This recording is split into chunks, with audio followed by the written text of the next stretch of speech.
So I was at the zoo with my young nieces and nephew and some other family, and they were so excited to see the lions. And so we walked up, one of the 3-year-olds actually walked up to this glass and said, "Kitty!" But the lions didn't even really see it. It was so thick they didn't even notice. And it was at that moment that I realized that we were so close, yet still so incredibly far away. And in our daily interactions and our experiences, I feel like we find loopholes of connection so often where we want to be involved and up close, but then we just chicken out and it doesn't happen. So as we talk story today, I believe that, as a kid, I love Lucky Charms. I love them so much that I would take the marshmallows and kind of create my own fortress of solitude for them in the Tupperware and keep them separate to kind of guard them from the whole grain intruders that were coming in. But it's really just temporary satisfaction with no substance. And as we talk story, I believe people crave stories, but not just any stories, stories that help them laugh and cry and connect and that truly have substance. It's why here in Oklahoma City, thousands of people will crowd the streets at H&8. And it's why they wait 30 minutes for Roxy's ice cream. Not to mention, it's the best salted caramel anywhere. But beside that, we're hungry for connection, for a communal story, for something larger than ourselves.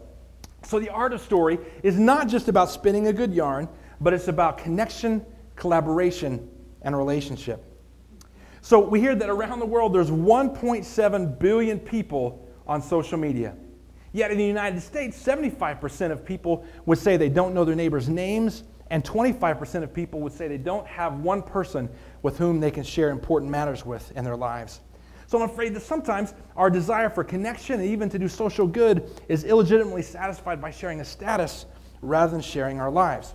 So what do? We have all these tools, less connection, we embrace story. Recently in the Harvard Business Review, Paul Zak chronicled his lab and their work with the neurochemical oxytocin. And this signals to the brain that it is safe to approach others and it motivates cooperation. So their goal was to hack the oxytocin system and to help people engage in cooperative behavior. So they tested this narrative on video rather than face-to-face to see if it would cause the brain to create oxytocin. So they did a blood draw before and after the video, and they found that character-driven stories consistently caused oxytocin synthesis. Now, this doesn't seem like it was just because it was on video, but because they created tension in the narrative. And when the people who were involved could feel that tension, they could better relate emotionally with the characters and further relate with them after that. It's one reason why when watching the Avengers, afterwards we want to go get the bad guys.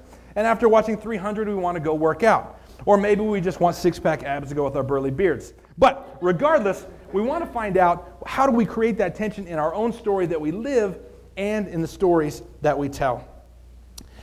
So what do we do to do that? I believe we reject the Instagramification of our story.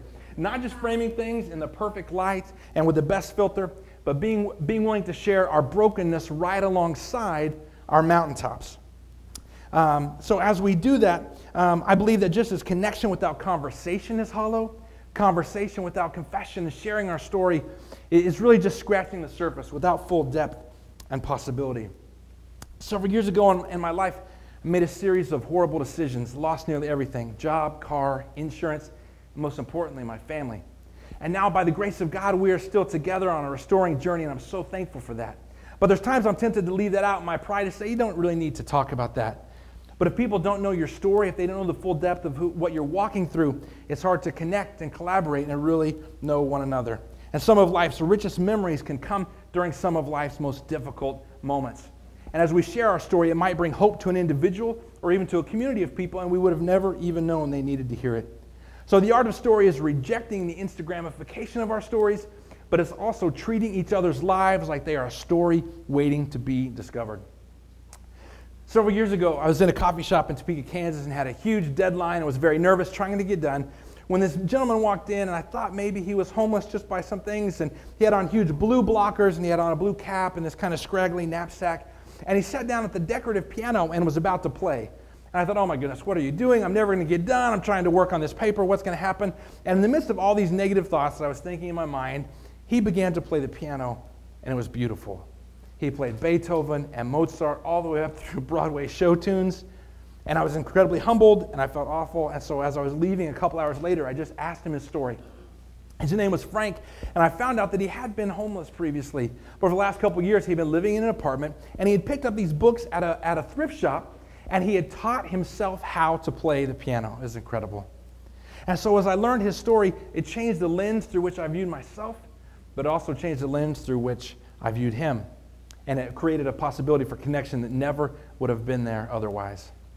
So as we seek to practice the art of story in our own lives, in our journeys, and in our businesses, and to position our brains even to better connect with others, may we find room for our schedules to be interrupted with a breaking in of story and beauty in the most ordinary of places and from the most unusual suspects.